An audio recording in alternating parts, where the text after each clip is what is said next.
Her own mother sold her to the Alpha King. Now he refuses to let her go. Maren had been sold before she understood what the word truly meant. She was 17 when her mother, drowning in debts owed to men who didn't forgive easily, signed the paper that traded her only daughter for enough coin to clear the ledger. And Maren remembered every detail of that betrayal with a clarity that never faded, from the way her mother refused to meet her eyes to the cart that carried her away from the only home she'd ever known, certain she was riding straight into a life of servitude, or something considerably worse.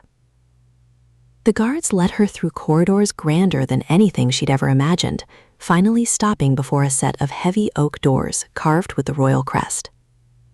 "The king wishes to see the girl personally," one guard announced, before she's assigned quarters.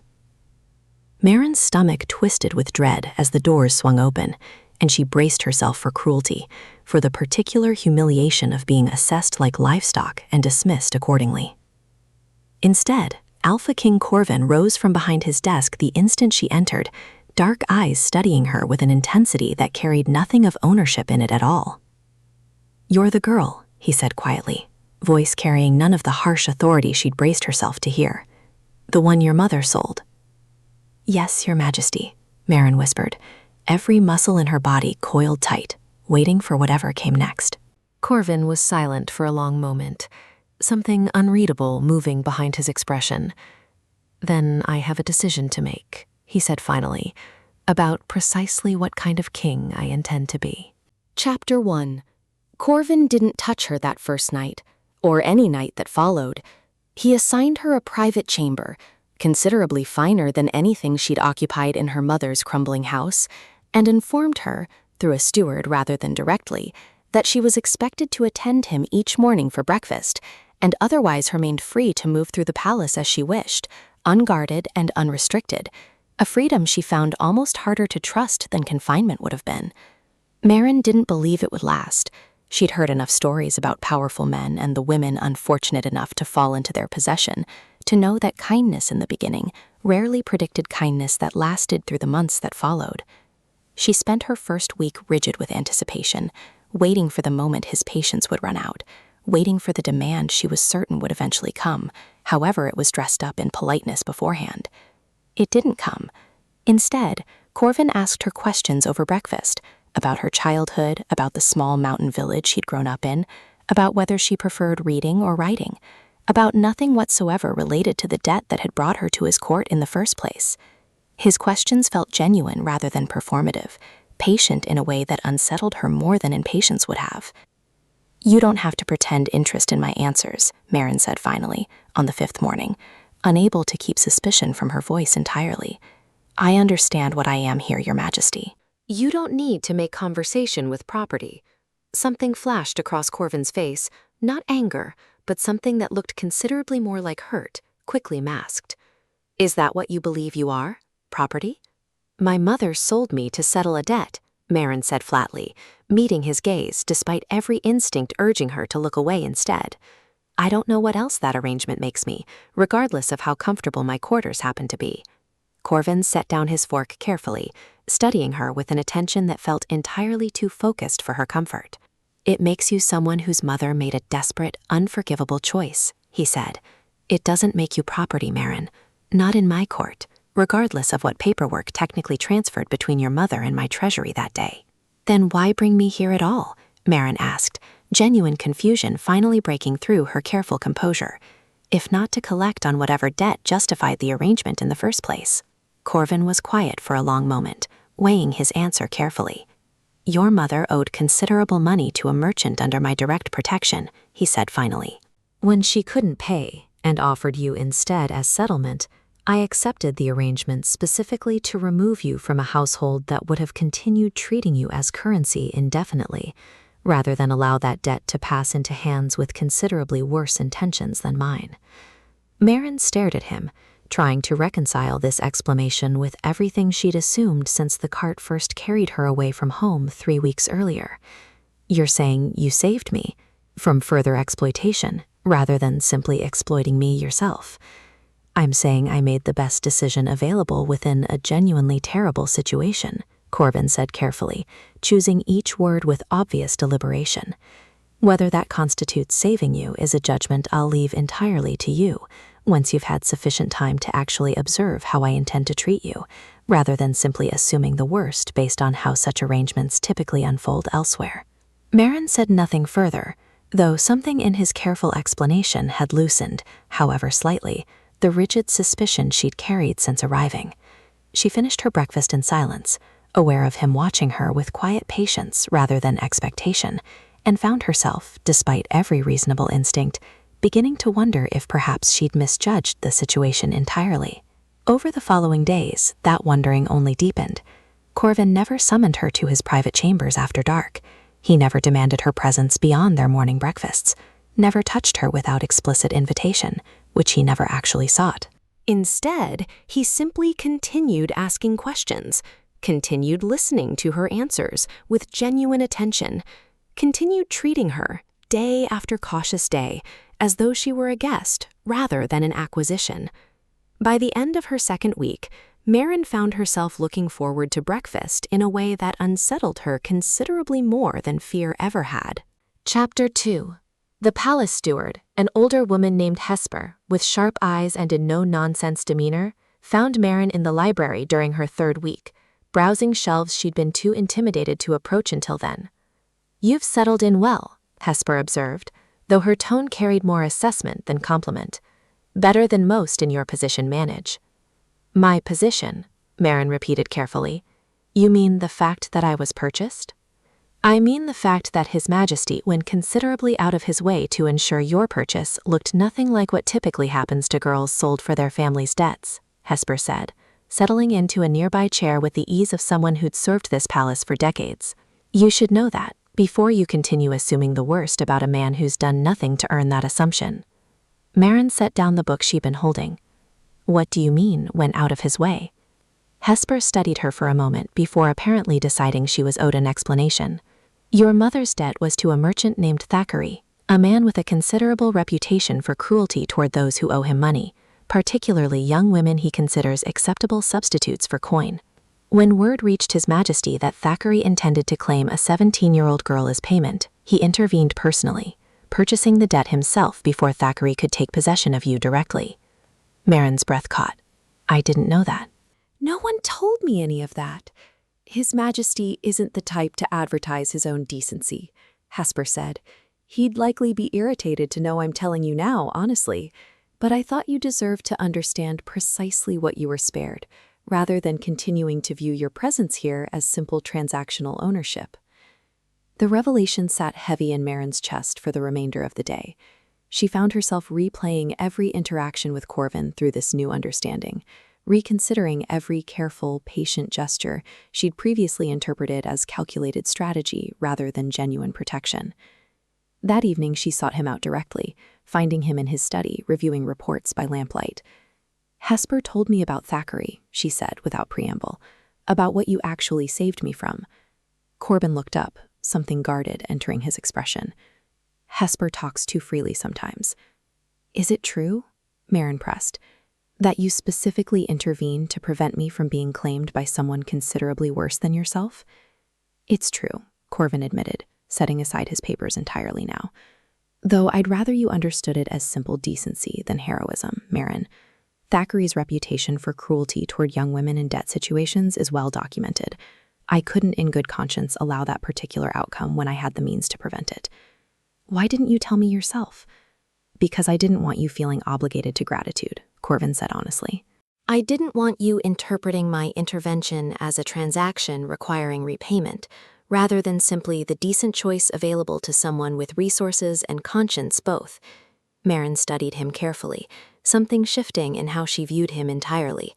"Most men in your position wouldn't have bothered making that particular distinction." "Most men in my position wouldn't have bothered intervening at all," Corvin said quietly. "I'd like to believe I'm capable of being considerably better than the baseline expectation, Maren, though I recognize you have little reason yet to simply take my word for that."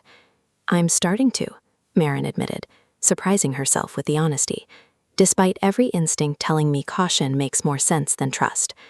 Something warm entered Corvin's expression, quickly tempered by obvious restraint. "Caution isn't unwise, given your circumstances.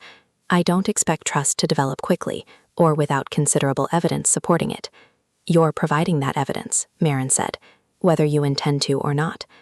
They sat together in comfortable silence for a while after that, Corvin returning to his reports while Maren remained in the study, rather than retreating to her own chambers, both of them apparently content with proximity that required no further conversation to justify itself.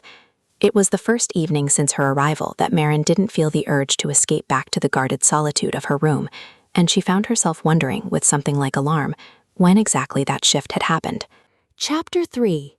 Thackeray arrived at the palace gates 3 weeks later, uninvited and furious, demanding an audience with the king regarding what he termed an improperly settled transaction.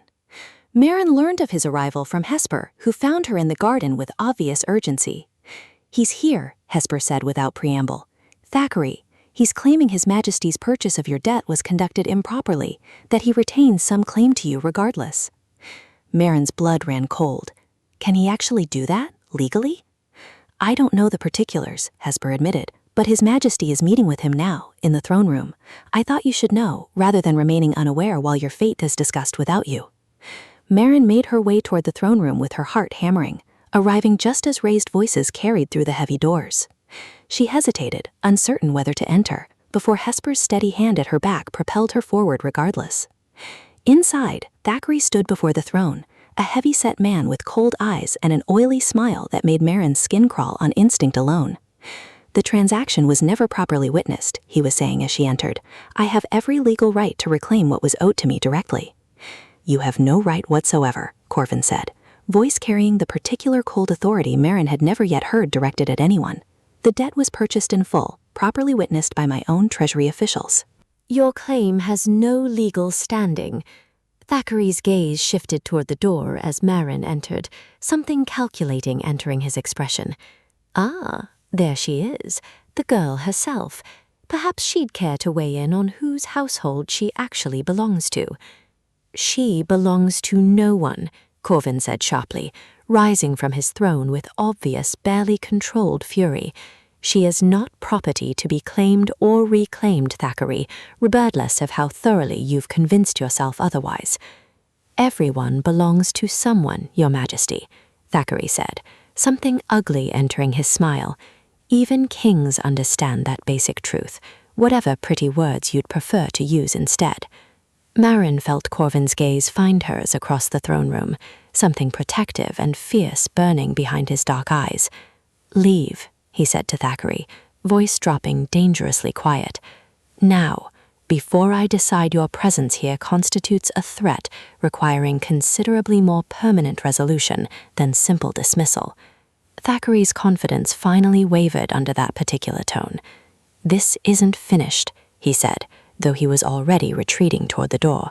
"I have considerable resources of my own, Your Majesty, resources capable of making this considerably more difficult than you currently anticipate." Once he departed, escorted firmly by guards who'd materialized the moment Corvin's tone shifted, the throne room fell into tense silence. Maren remained frozen near the entrance, uncertain how to process what she just witnessed. Corvin crossed toward her slowly, his earlier fury visibly softening into something gentler. "Are you all right?" "I don't understand," Maren admitted. "Why does he still believe he has any claim to me at all?" "Because men like Thackeray rarely accept that their power over vulnerable people has actual limits," Corvin said grimly.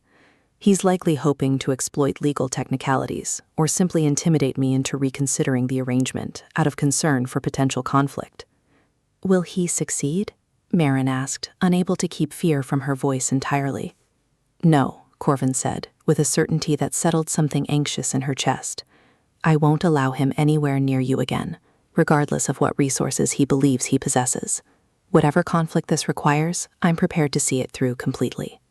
"Why?" Maren asked quietly. "Why does my safety matter so considerably to you, beyond simple decency?" Corvin was quiet for a long moment, something vulnerable crossing his usually controlled expression. "Because somewhere during these past weeks," he admitted, "decency became considerably more personal than I originally intended it to be." Maren's breath caught at the implication threaded through his careful words. "Corvin, you don't need to respond to that," he said quickly, something almost embarrassed entering his tone. I simply wanted you to understand precisely why Thackeray's threats concern me considerably more than simple political liability would. Maren studied him carefully, something warm and unfamiliar unfurling in her chest, despite every reasonable caution urging restraint instead. I think, she said slowly, I'm beginning to understand considerably more than you probably intended me to. Chapter 4. Thackeray's retaliation came not through legal channels, but through poison, quite literally. A stable hand discovered tainted feed intended for Maren's favorite mare 3 days later, laced with something that would have caused the animal considerable suffering had it gone unnoticed. This is Thackeray's doing, General Aldrich confirmed, examining the discovery with grim expertise. A message, more than an actual attempt at harm. He's demonstrating reach, Your Majesty, showing he can access the palace grounds despite guards and formal dismissal. Corvin's expression had gone carefully blank. The particular stillness Maren had learned indicated barely controlled fury rather than calm. Increase security around the stables and anywhere else Maren frequents. I want guards specifically assigned to her movements, whether she finds that arrangement comfortable or not. That seems excessive, Maren protested, though her voice carried less conviction than she intended. Surely a warning without tainted feed doesn't require constant guard presence? It requires exactly that, Corvin said firmly, given what it demonstrates about Thackeray's willingness to escalate. I won't risk your safety on the assumption he intends nothing worse than symbolic gestures. That evening, Corvin found her in the guarding, tension still evident in his shoulders despite the security measures already implemented. I need you to understand something, he said without preamble, settling onto the bench beside her. Thackeray isn't simply a debt collector with wounded pride. He's dangerous, Maren, considerably more dangerous than his oily charm initially suggests. I'm beginning to understand that, Maren said quietly. Though I confess I don't fully understand why he's so determined to reclaim someone he clearly never actually valued as anything beyond currency. Pride, Corvin said simply. Men like Thackeray build their entire identity around control, around ensuring no one successfully challenges their authority without consequence. My purchasing your debt, removing you from his reach entirely, represents exactly the kind of successful challenge his ego cannot tolerate unanswered. Maren considered this, something cold settling in her stomach. So this isn't actually about me at all. It's about him proving he still holds power, regardless of the actual transaction's legality. Precisely, Corvin confirmed, which makes him considerably more dangerous, since wounded pride rarely responds to reasonable negotiation or legal argument. What will you do? Maren asked. Corvin was quiet for a long moment, something calculating entering his expression. I've already dispatched investigators to examine Thackeray's broader business dealings. Men like him rarely operate entirely within legal boundaries, Maren. If I can establish sufficient evidence of genuine criminal activity, I can eliminate his threat permanently, rather than simply defending against escalating harassment indefinitely. And if that evidence doesn't exist? Then I'll find another solution, Corvin said, voice carrying quiet determination. I won't allow him to threaten your safety indefinitely, regardless of what solution ultimately proves necessary. Maren studied him carefully, something fierce and protective in his expression that made her chest tighten with emotion she wasn't entirely prepared to name. You're taking considerable political risk, she observed, for someone whose debt you technically already purchased and fully settled. I'm protecting someone who matters considerably to me, Corvin corrected gently. The debt was settled weeks ago, Maren. Whatever this has become since then has very little to do with that original transaction. What has it become? Maren asked, needing to hear him articulate it directly rather than simply implying it through careful actions. Corvin turned to face her fully, dark eyes searching her expression with obvious vulnerability. I find myself considerably more invested in your well-being, your happiness, your continued presence in this palace than any simple sense of obligation could explain, he admitted. I believe, if I'm being entirely honest, that I've come to care for you considerably more than I originally anticipated when I first intervened in Thackeray's transaction. Maren's heart hammered at the admission.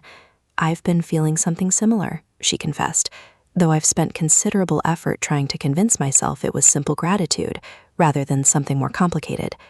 And now? Corvin asked carefully. Now, Maren said, reaching for his hand with a certainty that surprised her, I think perhaps we should stop pretending this is simple gratitude, on either side. Corvin's fingers closed around hers, warm and steady, despite the dangers still surrounding them both. I'd like that considerably, he said quietly, though I intend to ensure Thackeray's threat is fully resolved before either of us pursues this further. I won't risk your safety for the sake of my own feelings. Chapter 5. The investigator's report arrived 2 weeks later, thick with evidence General Aldrich delivered personally to Corvin's study, Maren present of his specific request. Thackeray's business dealings extend considerably beyond simple debt collection, Aldrich reported grimly. We've documented extensive evidence of extortion, at least 3 cases of young women coerced into debt bondage under circumstances considerably more disturbing than what nearly happened to Maren, and financial records suggesting connections to smuggling operations along the eastern border. Corvin's expression hardened with each revelation. Sufficient evidence for formal prosecution? More than sufficient, Your Majesty, Aldrich confirmed. I'd recommend immediate arrest before he receives warning and attempts to flee the territory entirely. Do it, Corvin said without hesitation. Today, before he learns we've been investigating. The arrest happened swiftly and without incident, Thackeray apparently too confident in his own untouchability to have prepared any contingency for actual consequences. Maren watched from a palace window as guards escorted him away in chains, something like relief finally loosening the tension she'd carried for weeks. It's actually over, she said quietly, as Corvin joined her at the window. It's over, he confirmed, wrapping an arm around her with the easy familiarity that had developed between them these past weeks. He'll face trial for his actual crimes now, rather than continuing to threaten you over a debt that was legally and completely settled from the moment I purchased it. Maren leaned into him, finally allowing herself to fully relax after weeks of carefully maintained vigilance. Thank you, she said softly, for everything, for intervening in the first place, for protecting me through all of this, for treating me like someone worth protecting, rather than simple property to be claimed. You are always worth protecting, Corvin said, turning her gently to face him. Long before I understood how considerably I'd come to care for you specifically, beyond simple decency towards someone in an unfair situation. I love you, Maren said, the words emerging with a certainty that surprised her, though she found she meant them completely. I don't know exactly when that happened, somewhere between careful breakfasts and desperate protection, but I know it's true regardless of how quickly it developed. Corvin's expression transformed entirely, wonder and joy breaking through his usually controlled composure. I love you as well, he said, more completely than I believed myself capable of feeling for anyone, given the particular demands of ruling a kingdom that rarely leaves room for personal happiness. He kissed her then, gentle and certain, weeks of careful restraint finally giving way to open affection. Neither felt any further need to hide. Their wedding, when it happened 3 months later, drew celebration from across the kingdom, word of Thackeray's crimes and Corvin's protection of Maren having spread widely, transforming what began as a transactional debt settlement into a story the entire kingdom had come to celebrate as genuine romance. Do you take this woman, the priest asked, as your true queen and partner, freely chosen rather than simply acquired through circumstance? I do, Corvin said, dark eyes never leaving Maren's face, more certainly than any decision I've made throughout my entire reign. When Maren spoke her own vows moments later, she felt every trace of the frightened 17-year-old who'd arrived expecting cruelty finally settle into someone considerably more secure, considerably more loved than she'd ever believed herself capable of being. I do, she said, meaning it completely, and I intend to spend the rest of my life grateful that the man who purchased my debt saw someone worth protecting, rather than simply property worth claiming. Corvin kissed her before their gathered guests, the kingdom's cheers rising around them, and Maren thought that perhaps her mother's desperate, unforgivable choice had somehow, against every reasonable expectation, led her exactly where she was always meant to be.